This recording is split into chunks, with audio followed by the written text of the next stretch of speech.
Welcome to the Working Genius podcast, where we discuss anything and everything related to the 6 types of working genius and how it impacts your work and your life. I'm Pat Lencioni, your host, joined by Tracy, Cody, and Bo. Hello, everybody. How you doing? Wonderful. Great. Fantastic. Very good. Matt's behind the screen. Karen's here. The gang's all here after being gone last week. So, Cody, what are we talking about today? The title is Advertise Your Frustrations. That's right. Advertise your frustrations. What we mean by that is we called this the 6 types of working genius. Makes sense. We could have called it the 6 types of working frustration because knowing what your frustrations are really important. And moreover, helping other people know what your frustrations are really helps them too. One of the things I said before we got started here was like, you can ask people, so we're going to go out to dinner. What's your favorite kind of food? And they could say, well, I like these kinds. It's also good to say, okay, we're going to go out to dinner. Can you tell me what your least favorite kind of food is? The kind that will make you sick or maybe you're allergic to? Because sometimes knowing that is the difference between having a good project or a good outcome.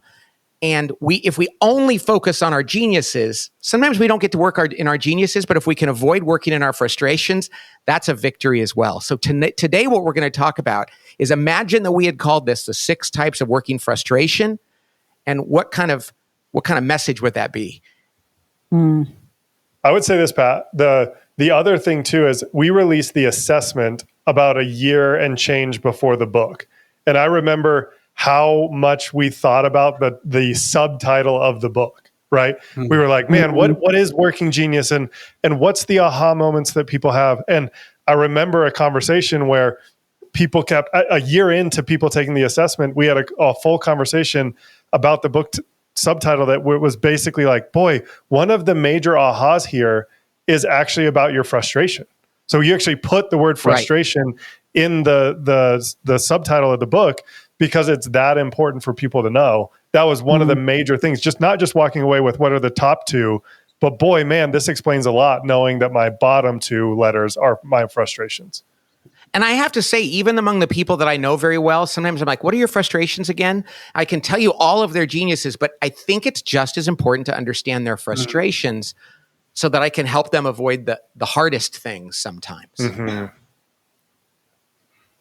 Yeah, I think I really like that you titled this Advertise Your Frustrations because I still hear leaders somewhat often still wanting to say, yeah, but I'm pretty good at those. In fact, I was on a call with somebody on Friday who said, yeah, all 6 of my letters are really, really close. And I had been talking to this guy for all of 4 minutes. I was like, oh, no, they're not. And it'll be really, really important for you, and even for this phone call, for you to be able to figure out what your frustrations are and own it because they're real. And I think if we pretend like we've got all 6, which we do have to do the work of all 6, we're not providing clarity to the people around us and really probably not experiencing the freedom and joy and lack of guilt that we could. Yeah, I think about like we use sports analogies a lot. If you were going to pick players for a team or draft somebody, it would be helpful not only to know what they're great at, but what they're terrible at. And say, well, don't pick this player or don't hire this person if you really need them to do this. Because even though they're really good at this, they're going to be completely limited in their ability to do these other things. And it's helpful to know what those are for their sake as well as yours. And so it's interesting, like if we had to have a full day in the office where all we did is brand ourselves by our frustrations, it'd be interesting because like Karen and Tracy are both DEs and they're a genius. But me, you, and Cody and Bo, we're all ETs in terms of our frustrations. So people would look at us and go, oh, you guys are really, really struggle with these same things. So we're similar in that way, although we have very different geniuses. And Tracy, like I'm sitting here looking at you. I've worked with you for years. I know galvanizing is one of your geniuses. Is it? No, my frustrations. Frustration. I mean, it's one of your frustrations. Yeah, I-N-G. Okay, because I wasn't sure if it was W or I.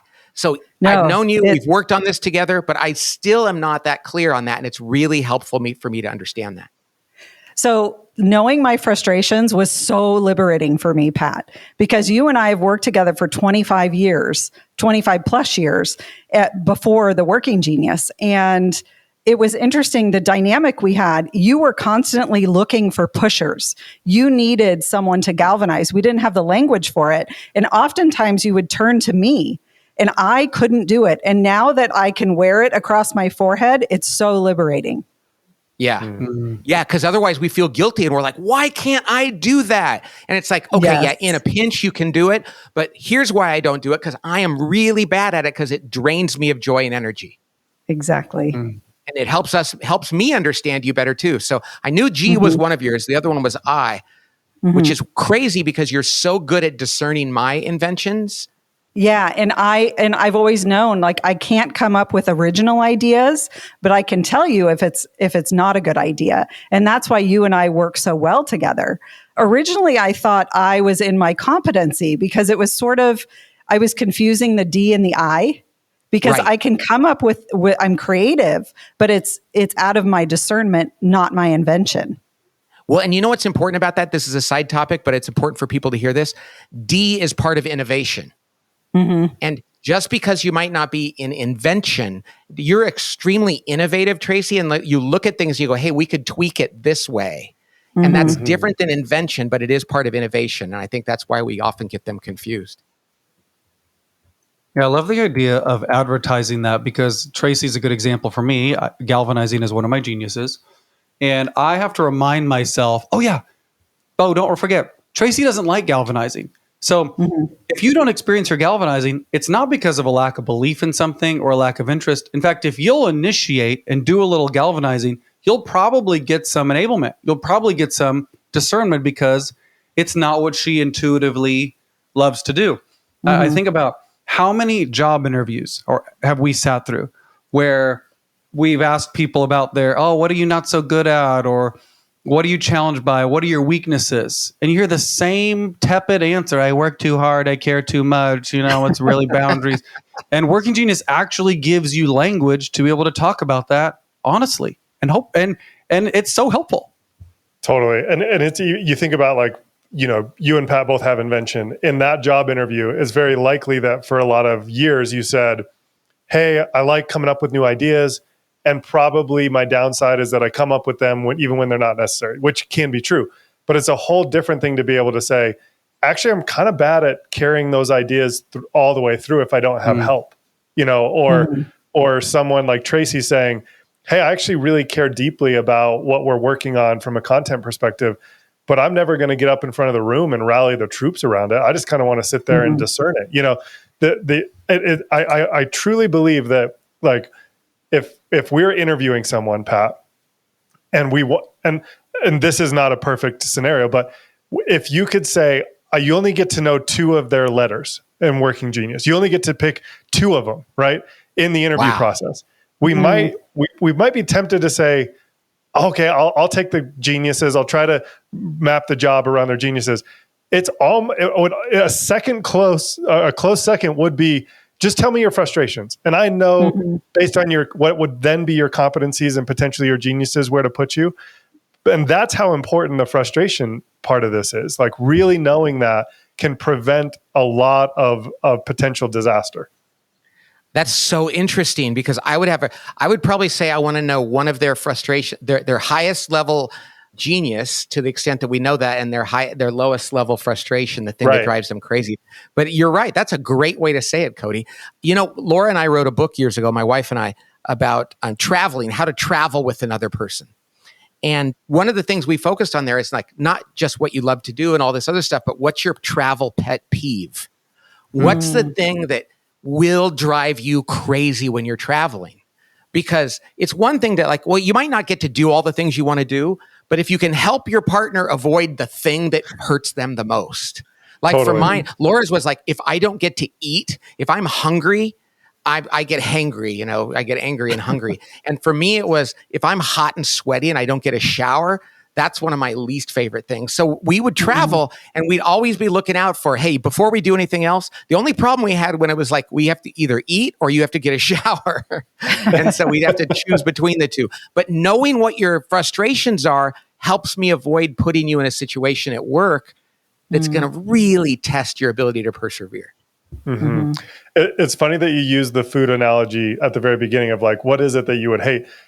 actually, before we hired Bo, he came to California when Lindsay and I lived in California. And this proves his point. He was coming to our house for 2 meals.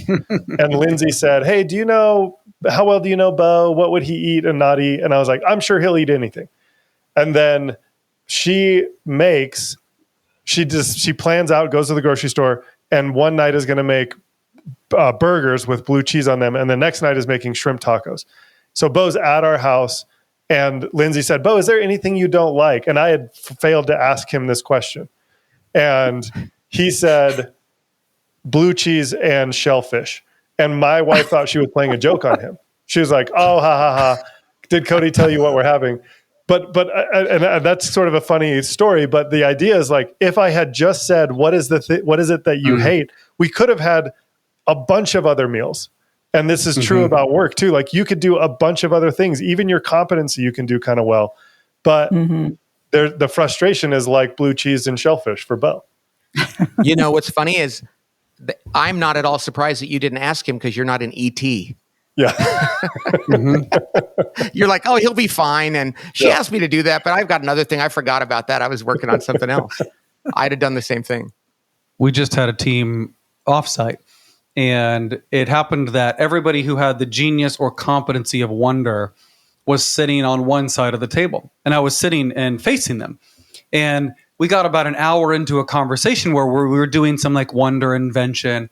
And I thought, oh no, we're getting to where this is really draining to some of the other folks on our team, because we've been wondering for a little while and they're wondering, when are we going to get to the actual work? And I almost wish that I had literally advertised it. Like that we had made little name cards for everybody in our team that said, by the way, we're going to be together for a day and a half. I'm frustrated by, blank. Maybe tomorrow in my team meeting, I'll have us put that in our names on Zoom of just a reminder I'm frustrated by, just as like first of all, I'd be so grateful for people who are leaning in to their frustration when you have to, right?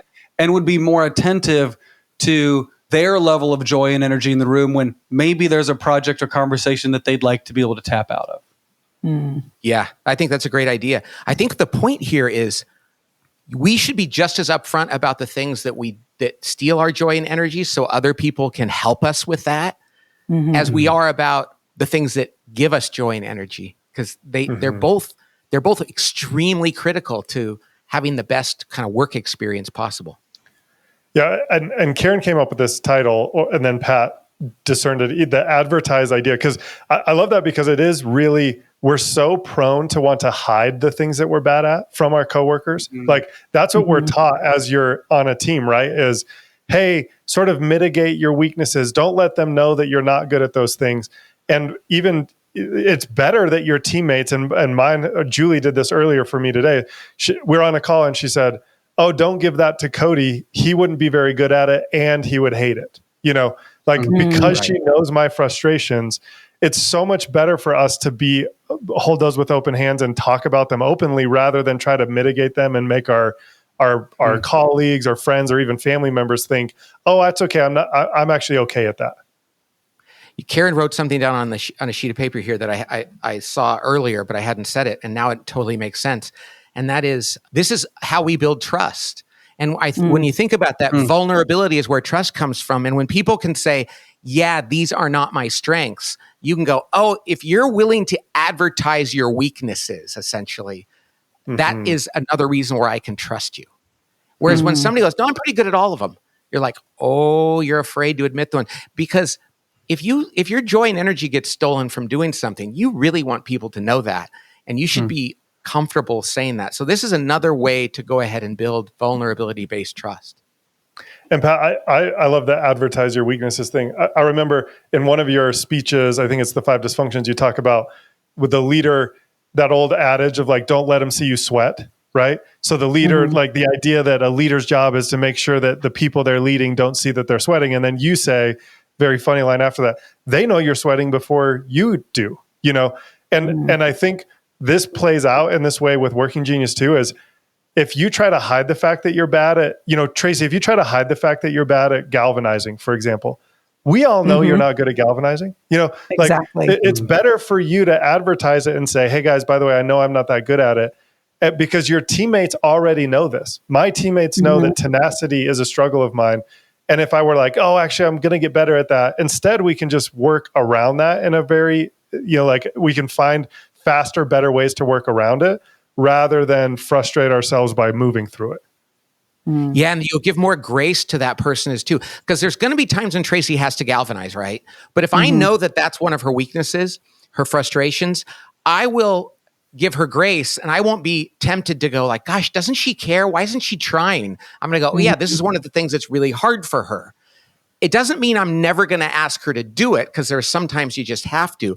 But when there's an opportunity to prevent her from having to do that and to give her something else to do, that's actually a great thing. But I just want to say that it's not an excuse, as we always say, whatever your frustrations are, that you never have to do it. But it's so much better when you have to do something you hate, to be given a little bit of grace around the fact that you're not going to be the best in the room at it. Mm-hmm. Yeah. Actually, another story that happened today, Pat, that illustrates this point is we have a vendor who is like a team member of ours.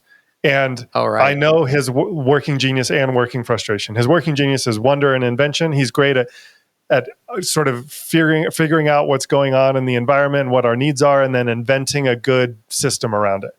And then he has the same weaknesses that we have, which is enablement and tenacity.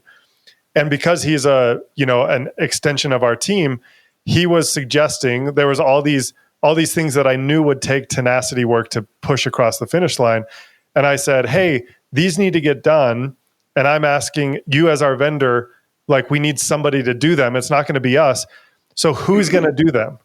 And I said, and if you say I'm going to be really frustrated, or it's not going to work, because you can't hide. I know what your working geniuses are.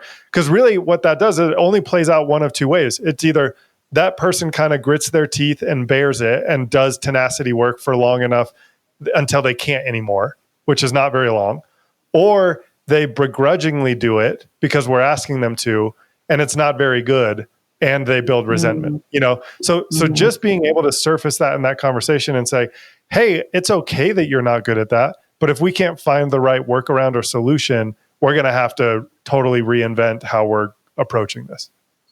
I want to just piggyback and tell one other story, because I'm sitting here thinking about, what about the person who might say discernment is in their frustrations, and that feels like a scary one to say out loud, because what does that mean? And people can value discernment, and in some ways it can seem like the most mystical one.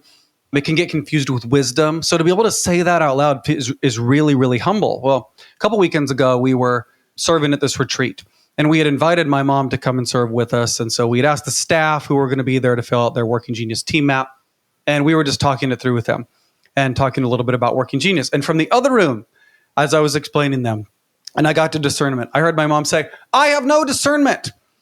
And it's one of her frustrations. And in that moment, that's awesome. I felt so proud.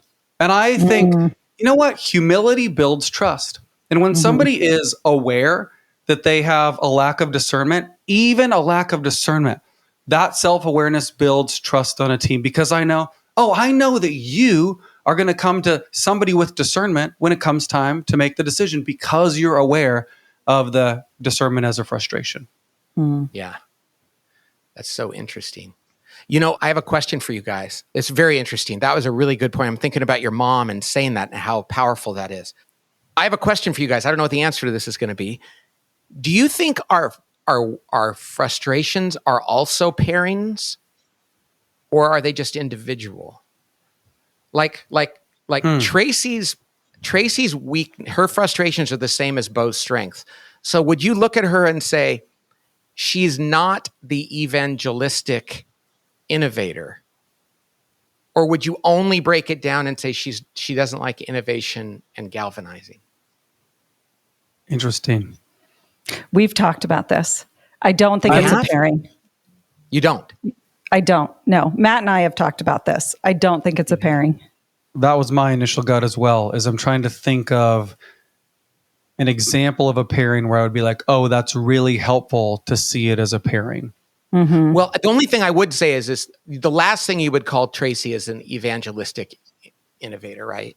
I mean, in other words, hey, Tracy, go on the road and sell this bicycle. Go stop to stop and tell people how wonderful it is. She'd be like, no. Well, Kill me now. And you could flip it on us too, because all of us ET, you wouldn't describe us as the dutiful finishers, the loyal finisher. Loyal finisher. Yeah. No, I was just about to say that too. It's like, hey, you need a loyal finisher? Pat Lencioni, he's your man. Like, no.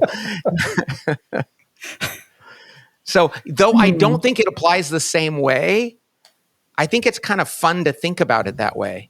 Mm-hmm. Yeah, that is. Especially when you think about them as the verbs, somebody with a WI, frustration, and you think, oh, this is like a creative dreaming thing. That's not them, Yeah. Right. My wife, Laura, her frustrations are galvanizing and tenacity. And she's just not the kind of person that's going to, because the GT I call the butt kicker. They're like, come on, everybody, we got to do this. We got to do it now. We got to get it done on time. And I'm going to push you all to do it. She's much more likely to take it on herself and then try to eke it out at the last minute if she can, or maybe a little later, because she doesn't like to push other people and she doesn't love to blow through obstacles. And so I can look at her and compare her to somebody I know that has GT as a genius. And it helps me understand as well. But I do think it's really the individuals that are more important. Karen just wrote me a note, and there it is. I couldn't understand the word. Is there any risk to advertising your frustrations? That's a great question. And I think the answer would be, if you're with people that you don't trust, and they could use it against you. But But I'd say you almost have to err on the side of, so advertising it and celebrating it versus revealing it, I guess, are two different things. Walking around in a job where your frustrations are sometimes called upon and saying, I'm terrible at this. Yeah, maybe some people could use that against you. But generally speaking, the more they understand that to be true, the less likely they are to misattribute that to your effort or your concern for the organization. So I think when in doubt, take the risk. I think it would be easier for a person who didn't know your weakness or your frustration to use it against you when they see that you struggle at something, rather than somebody to use it against you when they don't. So is there some risk? I suppose there is, but I don't know. What do you guys think? I think your answer around trust is the right one. There's probably people out there that would try to use that as a nefarious thing. But I would say this, because this is one thing I try to do regularly on our team, is when you're that open about your weaknesses, no one can weaponize it against you anyway. You've already told everybody in the room how bad you are at finishing. So when it's not a surprise, no one is packaging that information up and giving it to somebody else. You guys all know what I'm bad at. So it almost takes the power away from someone who would misuse it when you advertise it that way. I love that. Right. Tracy doesn't want to get promoted into a job that's going to be relying on her to do IG work all the time. So if somebody used it against her, don't put her in that job. She's terrible at that. She'd go, you're darn right I am. Yeah. Please don't put me in that job. So yeah, you're right. It's almost harder to take advantage of somebody's weaknesses when they're putting them out there on the table. And in the end, we don't want them to. Hiding our weaknesses might put us in the wrong position. Interesting. All righty, I think we're going to wrap it up right there. This has been really helpful for me thinking about this, because I realize there's people very close to me whose frustrations don't appear to me in my mind as quickly as their geniuses. And that might lead to me cooking them shrimp smothered in blue cheese one day. And I don't want to do that. So, all righty. Hey, everybody, thanks for joining us. We love talking about Working Genius. We got another interesting topic next time that we just came up with. So we will talk to you next time on the Working Genius podcast. God bless.